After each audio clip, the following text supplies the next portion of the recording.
હા, જય દીપોમાં, બોલો બોલો. બસ એકદમ મોજ મોજ.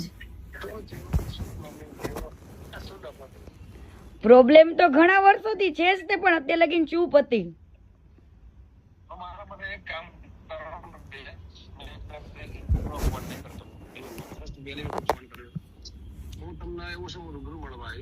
હા, નહીં પણ આની અંદર કોઈ સમાધાન નું હાથ નહીં, કઈ મારે કેવું છે જ નહીં, પણ દુનિયાને ખબર પડવી જોઈએ કે વ્યક્તિ શું છે.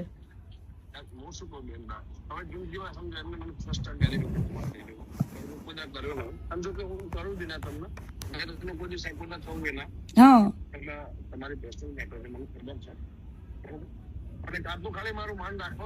અને ત્યાર વખતે કેવું છે ગમન બુવાજી, ત્યાર વખતે છે ને કીર્તિ પટેલ એકદમ ભોળી વ્યક્તિ હતી ને મેં સહન કરેલું છે, બરાબર. અને ઈ મારા મા બાપ પાસે જઈને બેઠો, 3 વાર મારા પપ્પા પાસે ગયો, ત્યારે મેં એની મેટર ચૂપ રાખી હતી.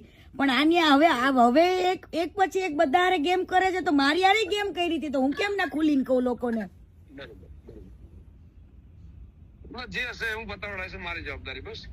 બરાબર ના, એવું પતાવવાનું, આમાં કઈ પતાવવાનું છે જ નહીં મારે. આજે ના અરે આબરૂ જાય, આજે મેં આટલું બધું કર્યું છે, મને તો મીડિયા વાળા કેટલાય કોલ કરે છે, હજુ મીડિયામાં તો ડિબેટમાં હું બેઠી જ નથી, કાલથી બેસીશ. આવા લોકોની આંખ ખુલવી જોઈએ, ખોટા માણસને સપોર્ટ કરીને કોઈ મતલબ નથી. ઈ કેને એને કેટલી છોકરીઓની જિંદગી બગાડી એ બધું જ કહીશ.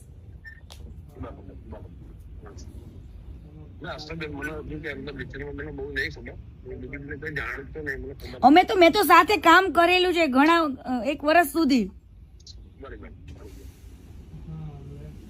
એટલા માટે. અને અત્યાર સુધી કદાચ અમે લોકો એકબીજાને ફોલો કરતા હતા ને, તો ઈ તો એટલા માટે ફોલો કર્યું હતું કે એને મારા મા બાપ ને કીધું હતું. મેં કીધું ઈ અનફોલો કરે એ ખબર પડે જ ને લોકોને.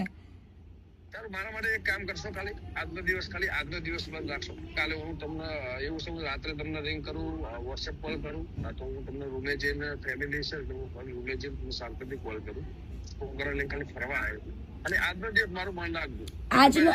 આજનો દિવસમાં એવું છે, મેં ટાઈમ મૂક્યો હોય ને, ટાઈમ ને કોઈ દિવસ હું ઉલ્યો નથી કરતી, કેમ કે લોકો પછી મને એવું કે મેં કોઈ વસ્તુ માટે નથી કર્યો, મેં લોકોની આંખો ખોલવા માટે ઓનલી ફોર આ વસ્તુ કરું છું.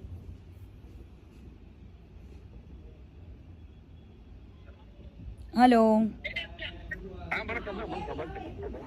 બરાબર. એટલે આમાં તમે સમજો બુવાજી, મારે કેવાય ને સ્વાભિમાન ને મારા સન્માન ની વાત છે, બરાબર. અને આને તો કેટલા લોકો સાથે ગદ્દારી